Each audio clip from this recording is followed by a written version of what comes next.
Hi, everybody. What's going on? I'm Kendra from Women's March. And tonight we're doing a snap action mass call. It's so good to see you all. Thank you so much for being so patient with us while we get all settled in here. Since we're running behind, I'm just really going to give us another minute, but I want us to just drop it in the chat. Tell me where you're calling from or where you're watching from. That'd be really cool. We have working agreements as always. So if you're being trollish or you're spamming the same things over and over again in the chat, we're going to block you. Okay, so be cool. We do have captions available on the Facebook stream. Yeah, just be cool in the chat. Be kind to everybody. Say it with love. And please feel free to ask any questions that you have in the chat. We'll try to answer them on here. And if not, we will catch you in the comments best we can.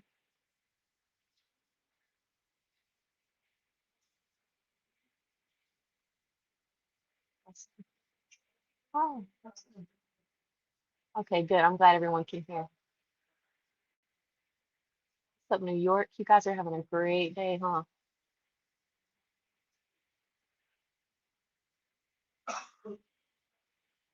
Okay, here you go. So we have a really cool chat for you guys today. This call is about mutual aid. We're going with SNAP specifically and snapback action.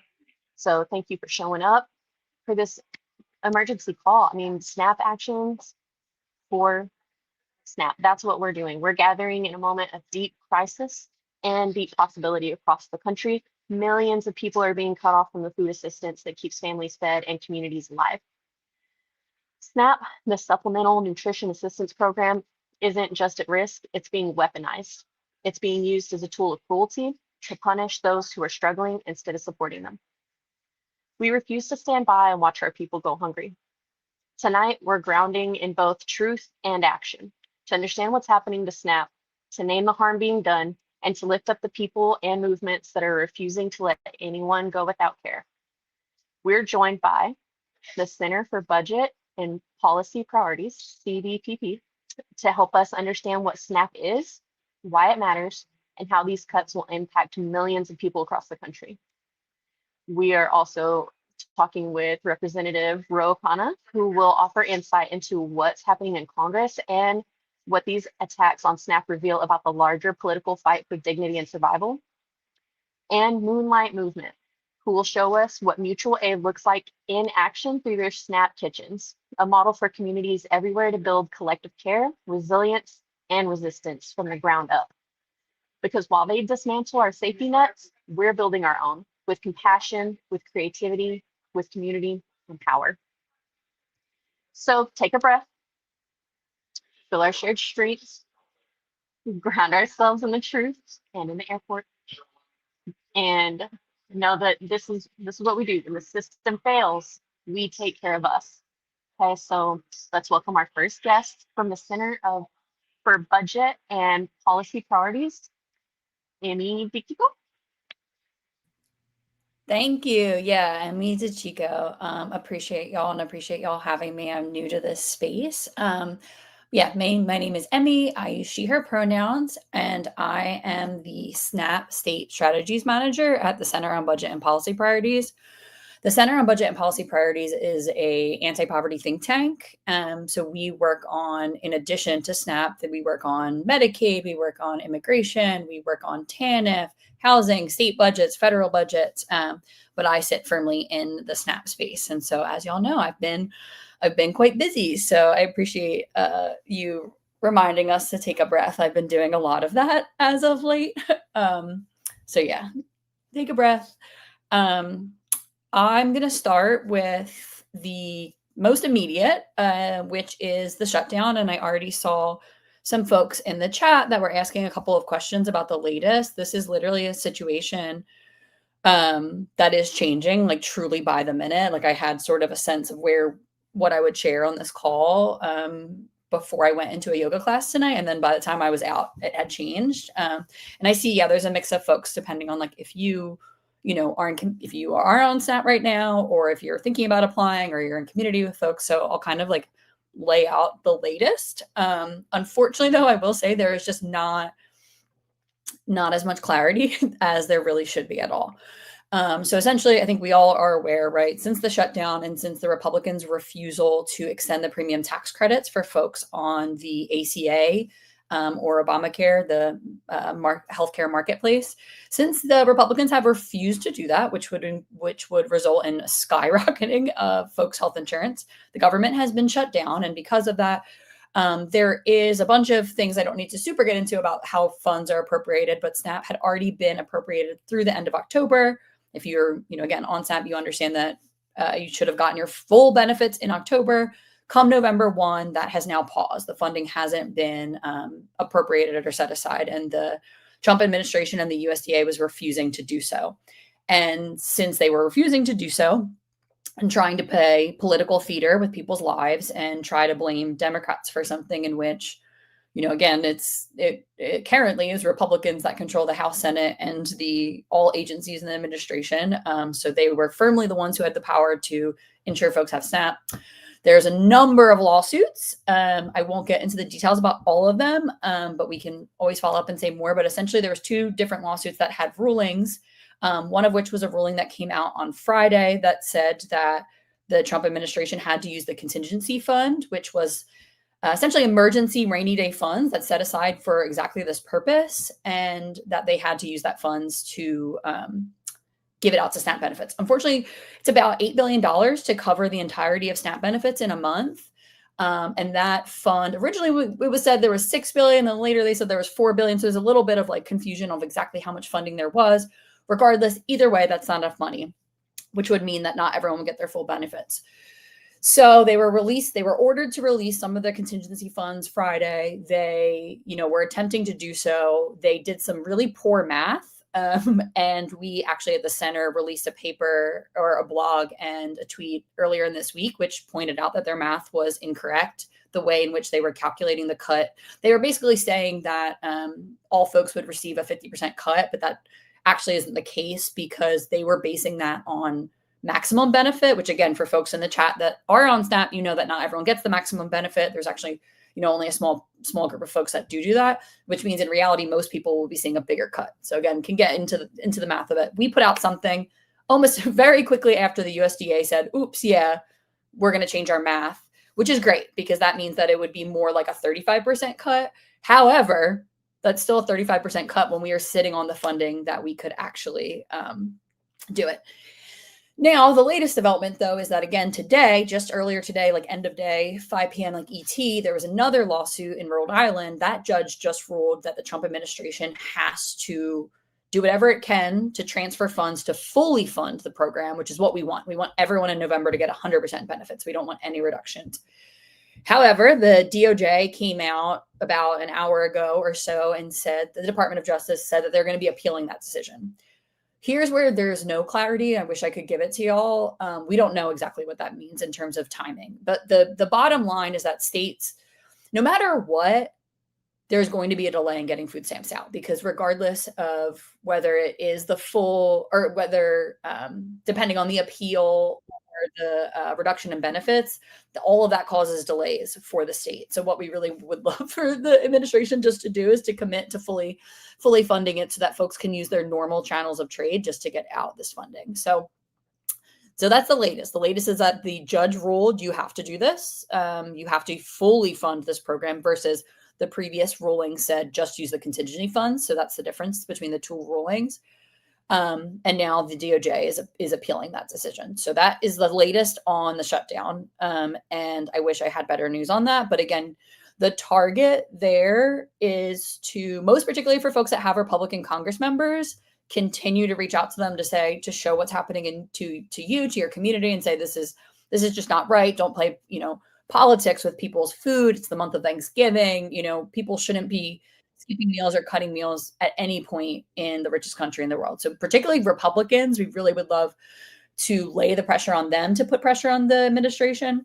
Also with your Democrats, if you have Democratic folks, you can also similarly lift up for them, though, they are doing already a little bit more of that. But yeah, putting those pressures on them.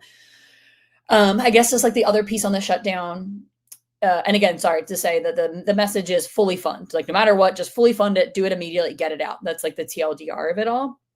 And I guess just like on the shutdown in general, our latest, which again could change by the minute, our analysis is that it's very likely the shutdown will continue through probably right up until Thanksgiving at this point. Again, that's just like our understanding and analysis of this current moment, because there just is not the parties are miles away from each other. And again, that main sticking point is making sure that those healthcare tax credits, which so many of us rely on, will be extended.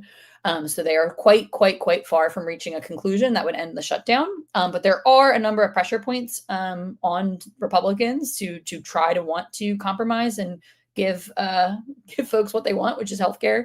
There was obviously just the recent election yet. Well, the election yesterday, we saw how that went. That doesn't bode super well for Republicans.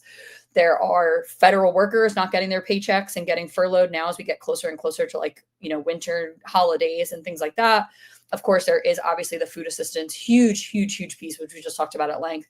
And now there's also the airlines pressure. So there's a lot of pressure valves that are sort of building, and we want to really keep the pressure on the Republicans in Congress and the administration to say, you just, again, we do not want Democrats to end the shutdown if they're unable to extend the tax credits. That is we need healthcare and we need food assistance. We want them both. And so I know I've already been talking for a little bit, so I'll try to keep this brief, but high level too, all of this, as we know, is coming just months now since the Republicans passed the largest cuts to food stamps in the history of the program, almost a $2 billion cut to the program. And the reason why so much of this complicated way of giving out reduced benefits is particularly insidious is that there's a couple of things that bill did that attack SNAP. The one that's probably the biggest and most difficult to tackle is they said that for the first time in history, the federal government is not going to fully cover the cost of SNAP benefits. Essentially up until this point, all benefits, they were 100% paid by the federal government in every state. For the administrative costs, like the cost of the card, the cost of state staff, that was funded 50-50. So they cut the administrative split. Now they're saying, oh, we're only going to pay 25. So states are responsible for 75%. And they said for benefits, we're only going to pay a percentage of the cost of benefits depending on y'all's error rate. Error rate is exactly what it sounds like in terms of a human error. It is not fraud, but it is if a household got a little bit too much or a little bit not enough on SNAP. The reason that this is particularly important for this conversation in this moment is that depending on what happens with these reduced benefits, that could result in errors for states, which would mean they end up paying more down the line. So it's sort of all connected, and you'll hear a lot of conversation about error rates because they are deeply tied to how much your state will owe.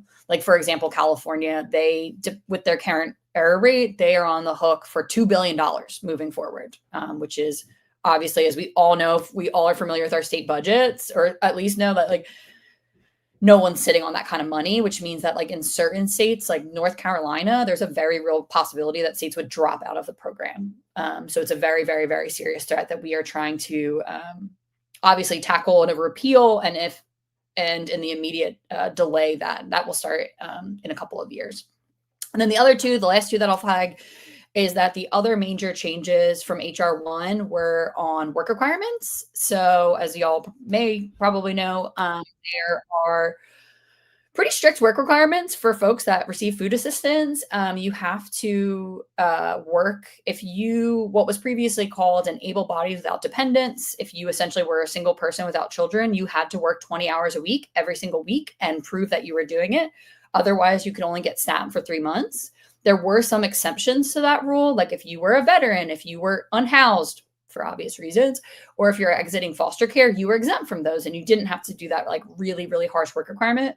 HR 1 got rid of all of those. So they added a huge new pool that are now subject to the work requirements. In addition, there used to be a way in which states could essentially waive that and say, hey, there's not a lot of jobs, so we're going to apply to USDA and say, can we waive that work requirement for everyone because unemployment, is this, or there's insufficient jobs. they made it much, much more difficult for states to be able to waive those work requirements. So again, states like California, that was almost entirely waived, is now almost entirely forced to comply under that work requirement. So you have folks that never had to do that that are now going to have to prove that they work 20 hours a week or work or volunteer or care give. There's a couple of other things, but again, you have to prove you're doing it for 20 hours a week. So like, it's not that easy to find a place where you can, volunteer for 20 hours a week consistently, right? The other thing that they also changed is now they have extended those work requirements to folks that are 64.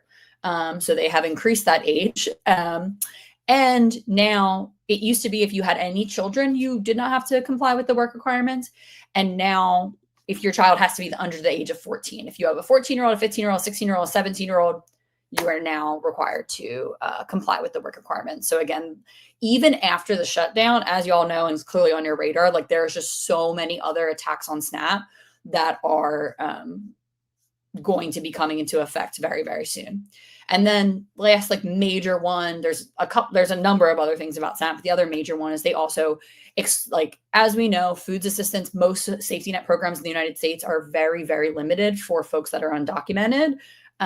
But if you, and SNAP is no exception to that. If you are undocumented, you cannot get SNAP. But there was eligibility for certain groups of legally residing immigrants, including certain kinds of refugees and asylees, and they also ended that as well. So even for folks that are legally residing immigrant that have protected status, they are now going to be excluded moving forward from SNAP. So those are like the high level things that we can expect to be organizing around. And I know other folks are going to talk about some of the opportunities there, but yeah, the immediate is just really putting pressure on to just fully fund SNAP for the month of November and make sure that it's funded throughout the shutdown. And I think that's it. Yeah, I can be in the chat with questions or put my contact as well.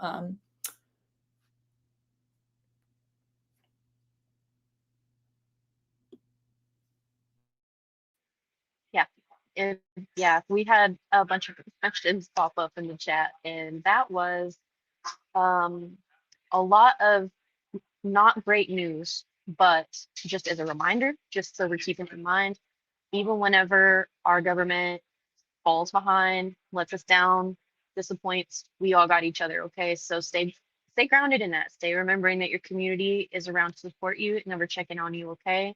So take your deep breath. All right.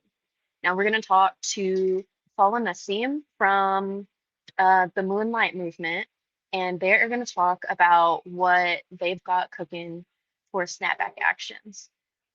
And we're going to learn kind of how to apply it in our day to day, how we can organize in our own yards, in our own kitchens to help.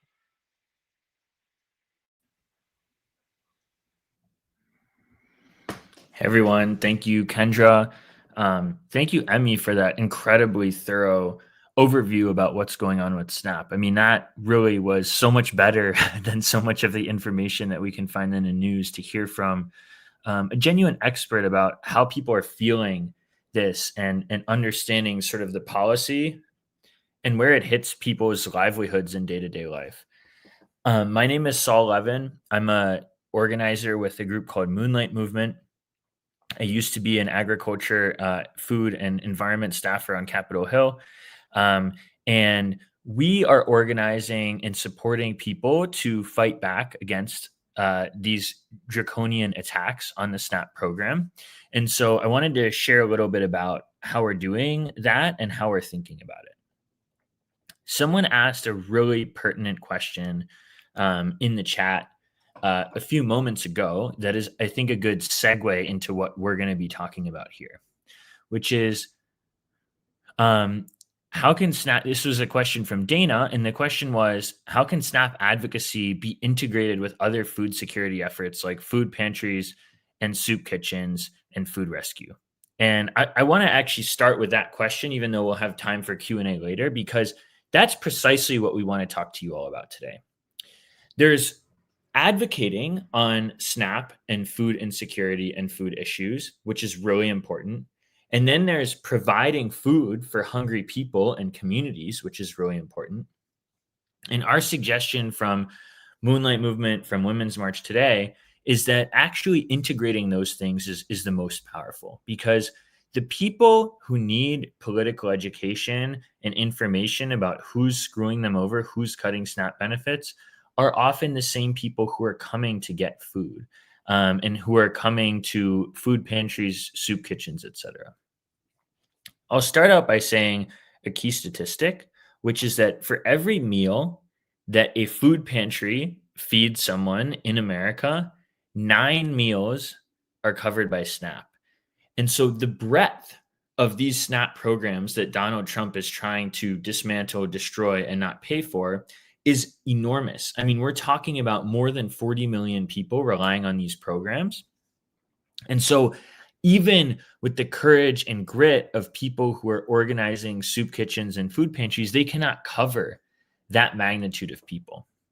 And so, our invitation to you all today is to actually think about in your community and your life what you can do about this, because those soup kitchens and food pantries, we should donate to them, we should support them, but they ultimately can't fill the gap that's being created by the Trump administration on their own.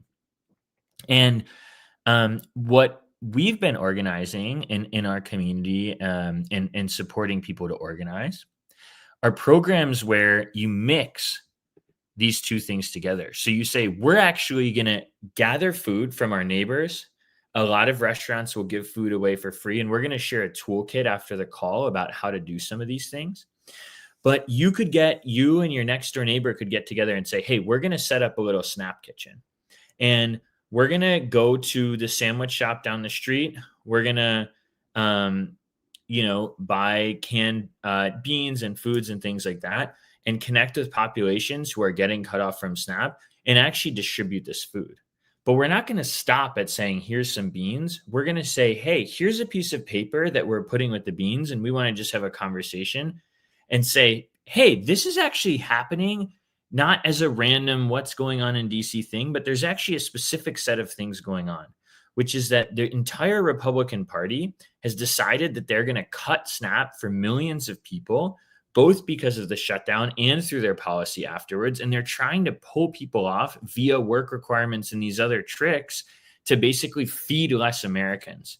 And that's really messed up, and people deserve to know that. So we're not obviously suggesting that you conditionally give food to people if they agree with you. They can totally disagree. People who are hungry should get food, no questions asked.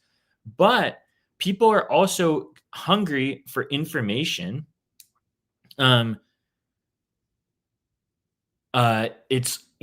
who are hungry for information are also coming to get food, right? And so by organizing ourselves, we can provide political education to people and say, hey, this is who's doing this.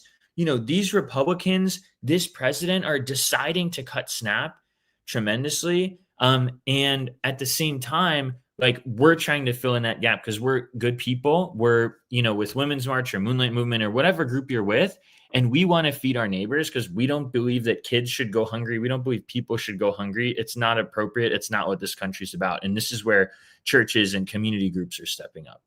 So the other thing is, we can provide political education to make sure that people can actually get food. And so if you're distributing food and you're like, okay, me and my friends are going to get together, we're going to make 100 peanut butter and jelly sandwiches, and we're going to go pass them out at the local public park where a lot of folks who might be hungry gather on weekends, right? You could also say, hey, here's some information about the political situation that's creating this food shortage and disaster. Also, you could tell them EBT cards, which is, like SNAP cards that have existing benefits on them, are still going to work this month, even though Donald Trump is trying to shut this down, right? And so we can look at what's going on and say, okay, we're going to give people education to empower them to be bold political actors, and we're going to give them food to deal with their short-term needs in this moment of tremendous crisis. And that way, we're not just feeding people, but letting them be part of a broader cycle. We're actually coming together and saying, we're going to, offer you some food. We're going to offer you some information, because this stuff is very difficult to understand. And it's a bit hard to keep up with all of the news, all of the changes every day. As Emmy mentioned, even before this call, there were new changes with the judge's ruling. So that mix of political education and food provision and giving people food is our recommendation, and we'll talk a little bit more about that. I also wanted to share, and we've talked about this a little with what Emmy shared about how this is not a temporary situation, right? Even if the government shutdown ends, even if um, SNAP benefits go through because these judges are forcing Trump to pay out SNAP benefits because what he's doing is illegal, it's important for us to understand that the Republican Party, the cuts that we mentioned before, are going into effect next year. And so this crisis that we're in this moment in November is going to repeat in 2026. And so the more that we can practice and say, hey, we got 5 friends together every weekend, we're making 100 sandwiches or 20 sandwiches or whatever you can contribute, printing out some information about how this crisis came to be, then we're preparing to be able to figure out ways to feed people in the future. Now, we're not suggesting that this is sufficient. Of course, we would like to pass major policy that expands SNAP, that relaxes or eliminates work requirements, that actually takes care of people and ultimately eliminates hunger in the richest country in the history of the world. But until we get there, there are still children who are going to go hungry, and we can do tremendous work to feed those kids so that they can focus at school and be healthy in the interim, while also building political power so that we can pass those policies down the line. Right now, if we all go to our congresspeople alone and say, rah, rah, rah, this sucks, like, you guys don't understand, SNAP is a good program, we're not actually reaching the people who are like, I'm not going to go to this political talk. I'm going to go where people are handing out food. And so what we need to do is reach those communities and offer political education as a complement to passing out sandwiches and so forth. The last thing I want to say is that there's a series of things that make this even more important.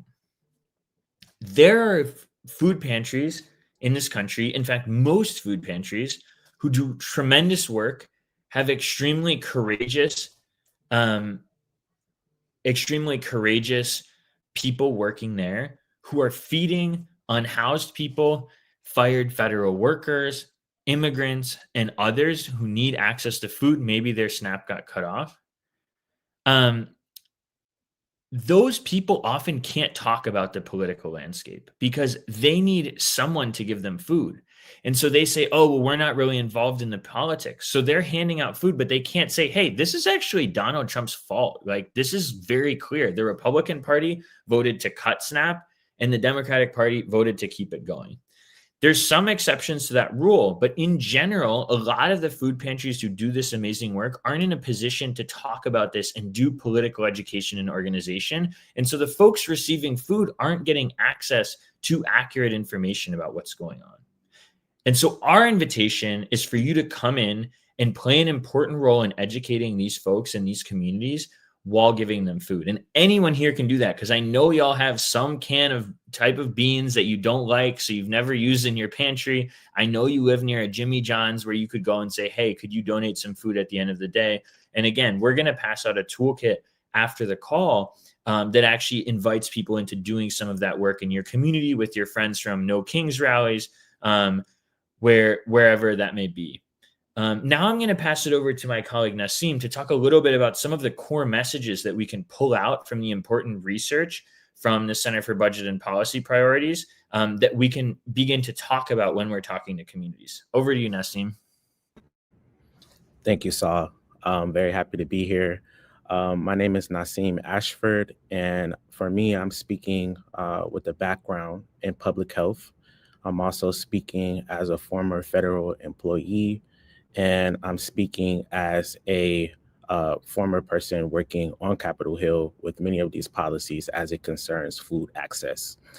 And I think overall, our message is pretty simple. SNAP kitchens are about sending a clear and unified message to American people. If the government is going to cut off groceries and make them more expensive, we need to feed each other. And there's a few things that I would like to highlight.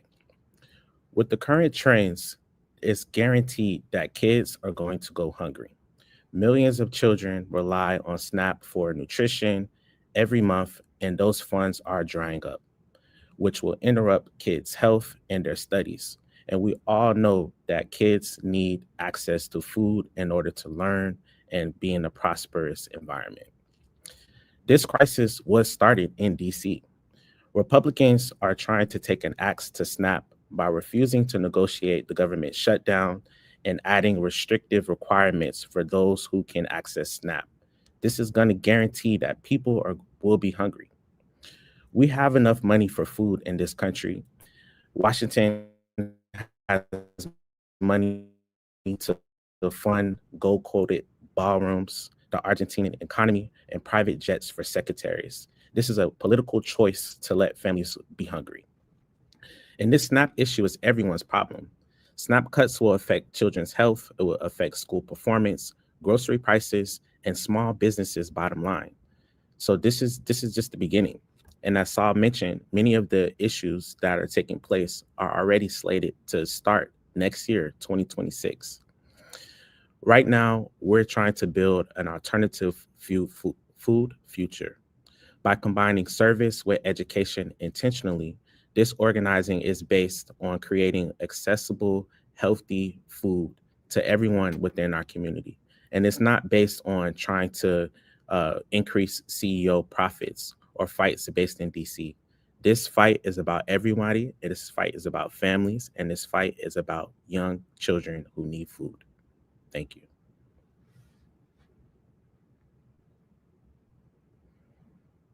And I'll pass it back. Thank you so much, Nasim. I appreciate you. Thank you, Saul, for speaking to what you guys are doing as well. Um, I did see just like a teeny tiny little comment in the questions answers section that I wanted to just really quickly point to, if that's okay. Um, if if we can help people in a really genuine way and seeing them as our neighbors and seeing them as part of our community that helps our local economy, each individually and in our country as a whole, move forward and function properly, then we're naturally going to find that middle ground that pulls us to where we understand that we got to take care of us not only day to day, whenever things get bad, whenever there's a natural or unnatural disaster, but also at the polls, that we can get past propaganda that's able to so easily divide us. So just in my experience, it's just take care of each other, do it with love, and try to do it without judgment or resentment, and we'll pull through this. Food is the common language, is so real. So every little bit of mutual aid works uh, in one of the many levels that takes down authoritarianism, that fights fascism. Okay, community is part of that. So um, if we want to do some question and answers from the chat, I know we had some good ones pop up. Um, Please say more about what's happening in North Carolina. What you got, Emmy?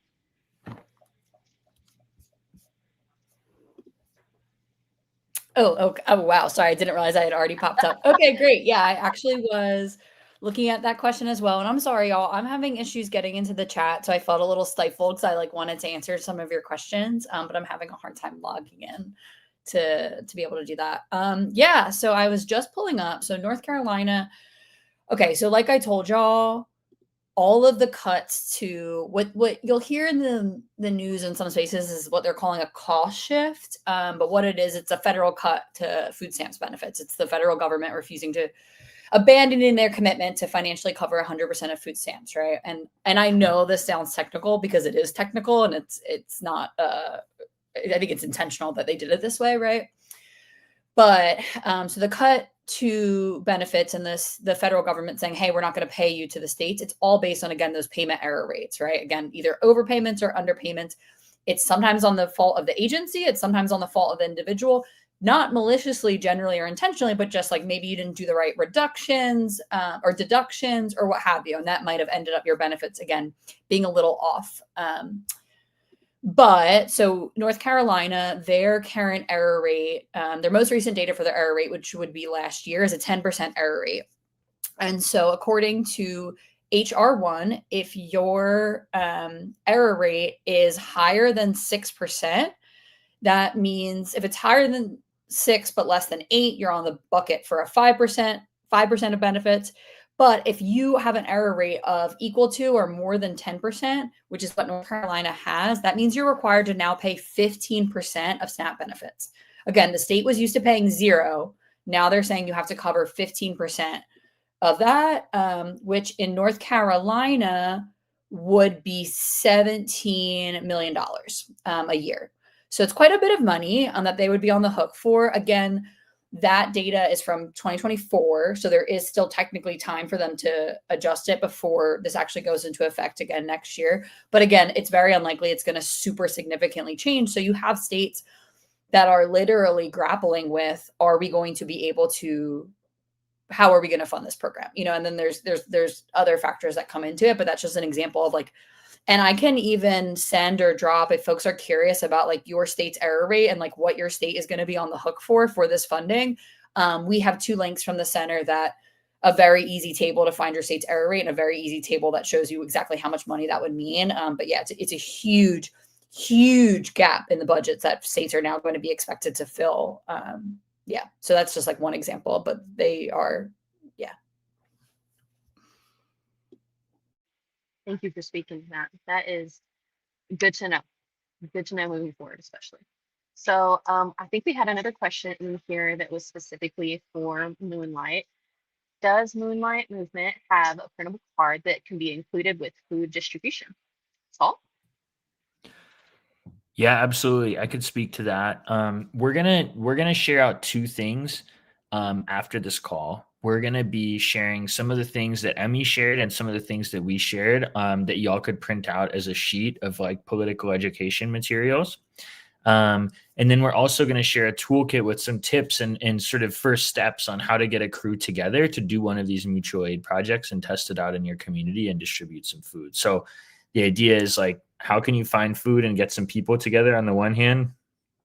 And on the other hand, like that exactly what you asked for, like something that you can print out. And of course, you can adapt it to your community. So you can say, well, we want to add in which restaurants donated here as part of the piece of paper. Or we want to say, you know what, here's some key statistics from our state. So we'll give you kind of a template, and then you know better than we do in your community what makes sense. And so you can adapt that as you see fit.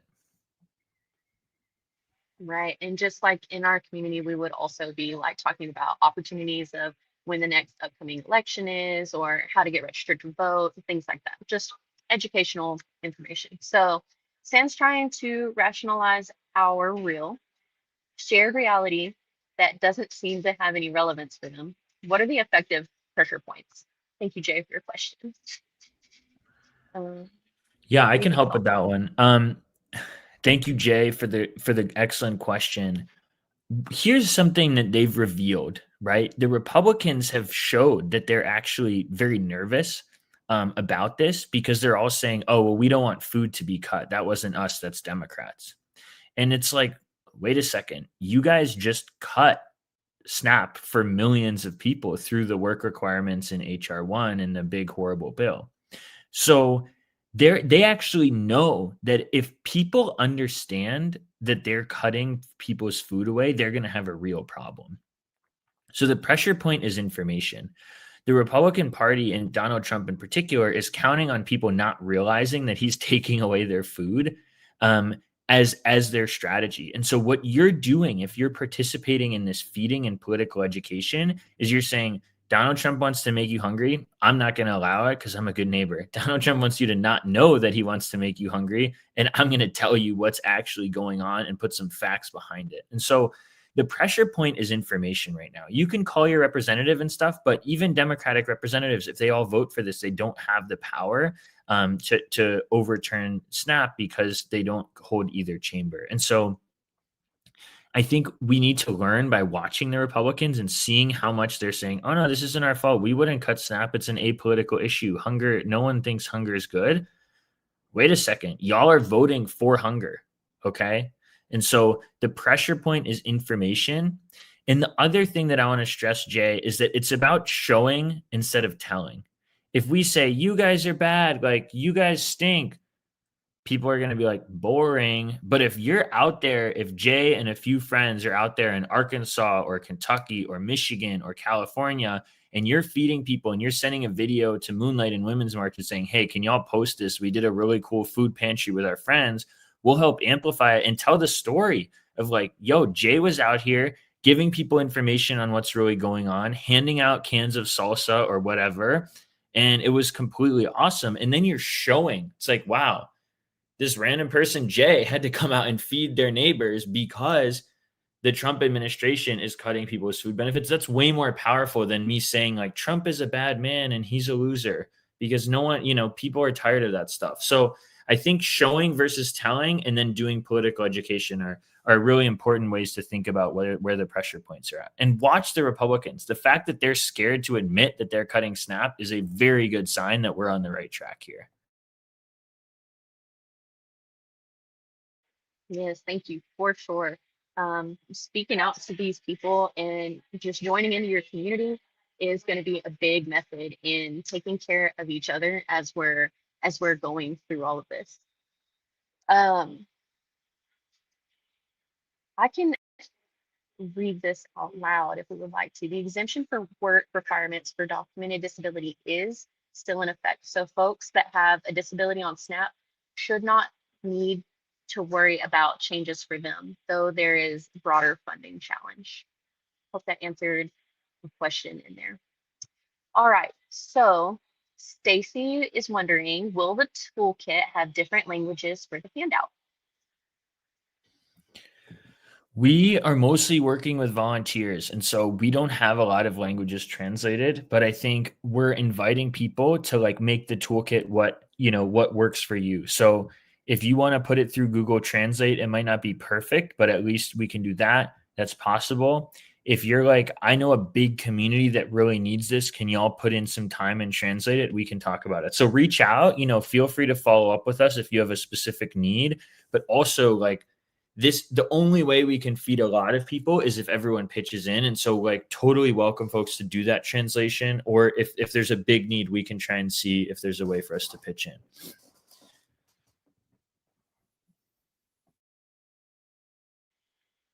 All right, well, if there are any other thoughts or any other uh, ideas that we have, any last minute questions?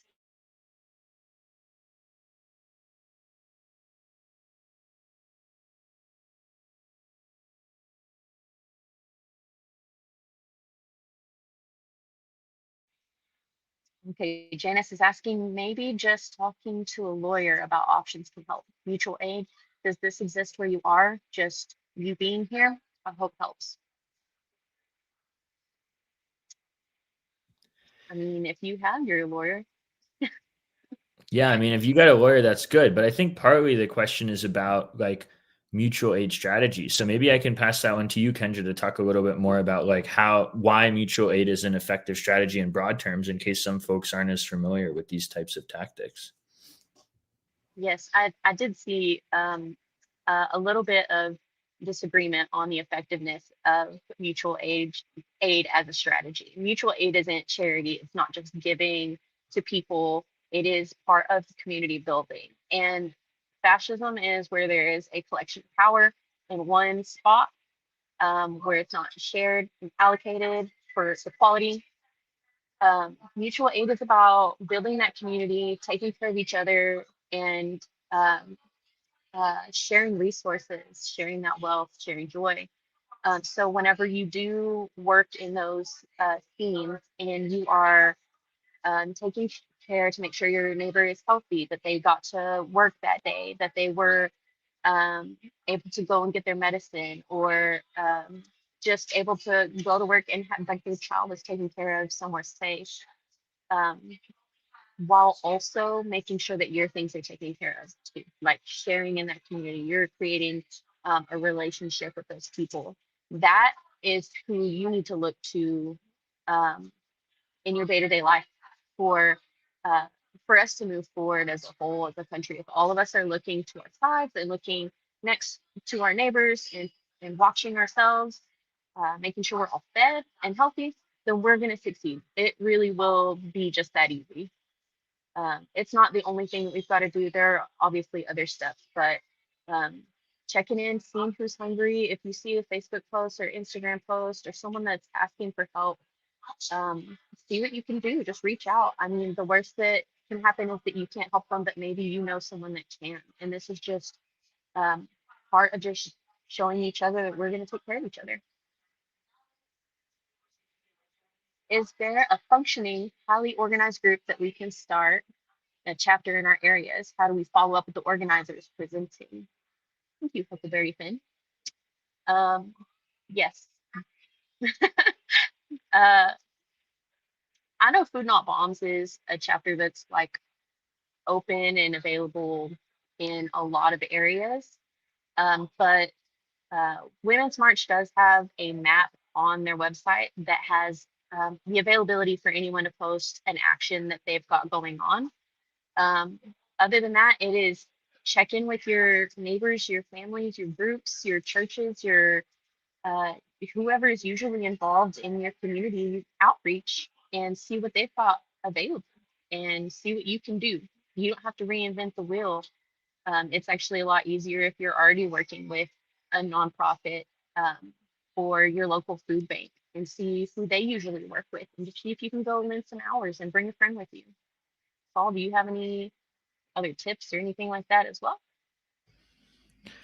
Yeah, I think we can share out as part of the follow-up message ways to get in touch with our groups. I think it's a really good point. Part of this call is sharing out all these things, and then this map from Women's March where you can put in your own event and say, "Hey, we're organizing an event the next 3 Saturdays in Sacramento or Eugene, Oregon, or wherever you are," and say, "We're going to put this on the map so other organizers who came to the call who might be in my area can participate and get in touch with us."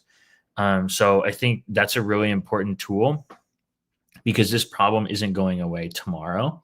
Um, the other thing that I want to note is we at Moonlight Movement and Women's March, we have really active presences on Instagram, Facebook, other social media platforms. And so we can kind of include those, and folks can DM if you want to get in touch with us or shoot us a message and say, hey, I had this additional question that I, wasn't able to share on the call or what have you. And get in touch. So we can make sure that's included in the follow-up materials because we're happy, we want to support folks and as many folks as possible to help feeding their neighbors. I mean, if this entire call leads to one hungry kid getting dinner who wasn't going to get dinner, to me, that would be worth it. And maybe it'll lead to dozens or hundreds or more. So I think that's an important way to think about it. And I always tell people when we're working on food issues, food insecurity, when we're working on food justice and mutual aid for food, just think about the last time you were hangry. Think about how hard it is to just have one meal later than you wanted to have it. And then think about people who are chronically having trouble accessing food and how difficult it would be to study, to learn, to go to work if you didn't even have enough food for yourself and your kids. So, yeah, really appreciate that question. So Rep though Hana was unable to join us this evening, but that does not mean we will not be able to hear from him in the future. Um, but tonight we just wanted to make sure that we were taking the time to drop links and discuss all of the things that we have going on right now currently that we're aware of. So please be paying attention to your email. We're going to send some resources and some links for everyone that registered. And if you were unable to register, or you just heard about this last minute or anything like that, go ahead and shoot us an email, contact us on our page, and we can get you connected how you need to. please share it out. I mean, this, as much as we would really love for like whenever SNAP gets reinstated that all the problems go away, right? It is important for us to still take care of each other and have um, these mutual aid systems already intact, already rolling and practiced. So whenever something else happens in the future, climate disaster or anything else unfortunate, um, we can already have something in place to take care of us. Okay, so check us out for our next event. Um, but thank you so much, you guys, for being here. I'm gonna let y'all get out of here. If you have any other um, ideas, questions, anything, drop it. Send us an email and we'll amplify it, okay? Otherwise, take care out there, you guys. Thank you to everyone else that popped on to chat. And I've seen, saw, Amy, and thank you, Shauna, for taking care of us in the comment section. Bye, you guys.